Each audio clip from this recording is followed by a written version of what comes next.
विनायक भारत में आपका स्वागत है। आइए बढ़ते हैं खबरों की।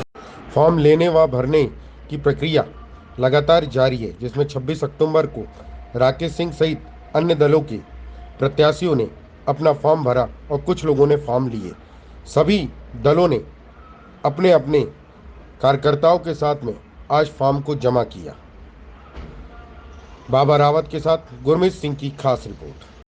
धन्यवाद। भारतीय जनता पार्टी ने जो मेरे पर विश्वास जताया है, मैं पूर्ण रूप से जनता की सेवा करूंगा और मैं प्रदेश नेतृत्व का, केंद्रीय नेतृत्व का सबके प्रति आभार व्यक्त करता हूं कि मुझ जैसे एक सामान्य छोटे परिवार से जुड़ा हुआ व्यक्ति जो ज़मीन पर काम करता था, मैं तो कल्पना भी नहीं कर सकता था कि भारतीय जनता पार्टी ने मुझ पर ऐसा विश्वास जताए। लेकिन मेरे जैसे साधारण कार्यकर्ता को यदि उन्होंने ये अवसर दिया है तो मैं उनकी उम्मीदों पर खरा उतरूंगा और उत्तर मध्य विधानसभा की जनता की सेवा करूंगा। भैया आज फॉर्म भर दिया आपने? जनता एवं कार्यकर्ताओं का भरपूर आशीर्वाद, उत्साह और उमंग की इस नामांकन रैली आधारताल से विभिन्न मार्गों से होते हुए जनता ने अपने घरों से निकलकर मुझे आशीर्वाद दिया और भरपूर मेरा स्वागत किया। तो मैं जनता का आज कर्जदार भी हूँ कि उनका आने वाले समय में ऋण विनम्र भाव से सेवा करके चलाऊंगा। ठीक। कांग्रेस हताश और निराश है। पूरे मध्य प्रदेश में भारतीय जनता पार्टी के अनुकूल वातावरण है और इसीलिए कमलनाथ जी जहां भी जा रहे हैं, विशेष रूप से हमारी मातृशक्ति यानी महिलाएं भारतीय जनता पार्टी के पक्ष में प्रत्याशियों को आशीर्वाद देते हुए दिखाई दे रही हैं और इसलिए कांग्रेस की निराशा चरम पर पहुंच चुकी है। तो अब रह के कमलनाथ जी, जिनके पास चुनाव जीतने के लिए कोई भी मुद्दा नहीं है, वो प्रत्याशियों को लेकर सवाल खड़े कर रहे हैं। ये कांग्रेस की अगर कोई रणनीति है तो ये कांग्रेस को मुबारक। भारतीय जनता पार्टी अपनी सरकार की योजनाओं, किए गए विकास के कार्य और अपने नेतृत्व, उनके किए गए कार्य, इनको लेकर जनता के बीच में जा रही है। निशा बांगड़े जी आज कांग्रेस की सदस्यता ले रही हैं छिंदवाड़ा में।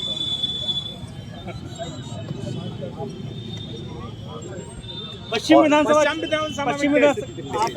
लगातार जनसंपर्क में है, सवाल भी हो रहे हैं, आरोप प्रत्यारोप भी हो रहे हैं, स्थिति कहाँ देखते हैं? मैं ऐसा मानता हूं कि पश्चिम विधानसभा क्षेत्र भारतीय जनता पार्टी को आशीर्वाद देता आया है। पिछले 2 विधानसभा चुनाव ऐसे हुए जिसमें विधानसभा चुनाव में हमें हार मिली, लेकिन लोकसभा चुनाव में 80,000 और 90,000 वोटों से जीत भी हासिल हुई। ये साबित करता है कि पश्चिम विधानसभा क्षेत्र में जनता भारतीय जनता पार्टी को ही आशीर्वाद देना चाहती है, देती आई है और इसलिए जीत भारतीय जनता पार्टी की ही होगी, जनता के आशीर्वाद के कारण। क्योंकि जनता भी ये चाहती है कि केंद्र में भारतीय जनता पार्टी की सरकार है, मध्य प्रदेश में भारतीय जनता पार्टी की सरकार फिर से बनने वाली है और इसलिए विधायक भी भारतीय जनता पार्टी का बने तो विकास के कार्यों में तीव्रता आएगी। ऐसा पश्चिम विधानसभा क्षेत्र की जनता भी मानती है और आशीर्वाद दे रही है। क्योंकि हमको खाली भारतीय जनता पार्टी से नहीं लड़ना है, हमको भारतीय जनता पार्टी की ए टीम और बी टीम से लड़ना है। जो कांग्रेस प्रत्याशी है वो हमारी नज़र में भारतीय जनता पार्टी के बी टीम का सदस्य है।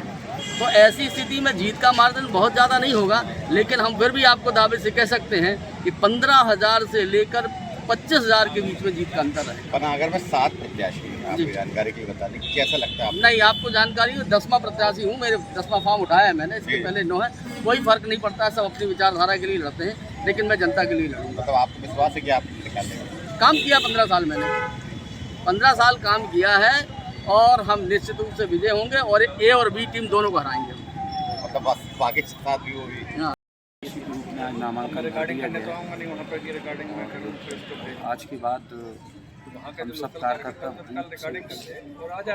काम करेंगे और प्रयास करेंगे कि भारतीय जनता पार्टी वर्गीय विधानसभा ज़्यादा से ज़्यादा मतों से जीते। किन मुद्दों को लेकर आप जनता के बीच आएंगे?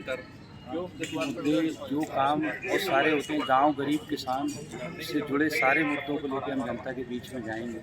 प्रमुख रूप से विकास से संबंधित बातों को लेकर जनता के बीच में जाने का प्रयास किया जा रहा है। किसी भी नकारात्मक मुद्दे पर चुनाव नहीं लड़ा। जनता भी चाहती है कि सकारात्मक मुद्दों पर चुनाव लड़ा जाए, उसी पर चुनाव लड़ा जाए।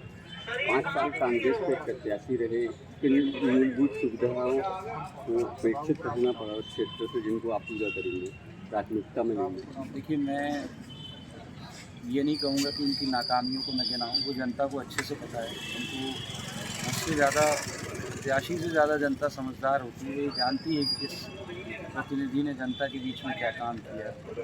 मैं किसी की नाकामियों को भी गिनाने की बजाय हम अपना एजेंडा जनता के बीच में लेके जाए। ठाकुर साहब, आपके क्षेत्र में एक मान मुद्दा रहता है रेत को लेकर, जिसको लेकर गांधी के लोग की उसी पर पिछली बार भी वोटिंग किए थे। इस बार भी उनके मानना है कि रेत समस्या जो रेत है और इसको इस पर क्या करना है, ये मुद्दा क्या रहता है? देखिए, मुद्दे चुनाव के समय आए, ऐसे मुद्दे को मैं बोलना नहीं चाहता हूँ। आप जो बोलने वाले मुद्दे होते हैं उस पर कभी कोई काम होता नहीं। जिसको काम करना होता है बिना मुद्दे के भी काम करता है। मैं पिछले बार के परिवर्तन यात्रा जो उन्होंने निकाल के सब जगह शपथ ली थी कि मैं नर्मदा जी से रेत उत्खनन नहीं होने दूँगा, तो बाद में आप उसमें उस मुद्दे से आप बचते रहे या उस मुद्दे पे आपने ध्यान नहीं दिया, तो ये मुझे ऐसा लगता है इससे बेहतर होगा कि आप कुछ काम करें और काम के माध्यम से लोगों को बताएं कि आपने क्या काम किया। अपने शहर से जुड़ी खबरों को देखने के लिए जुड़े रहिए न्यूज स्टार विनायक भारत के साथ और हमारे चैनल को सब्सक्राइब करना ना भूलें।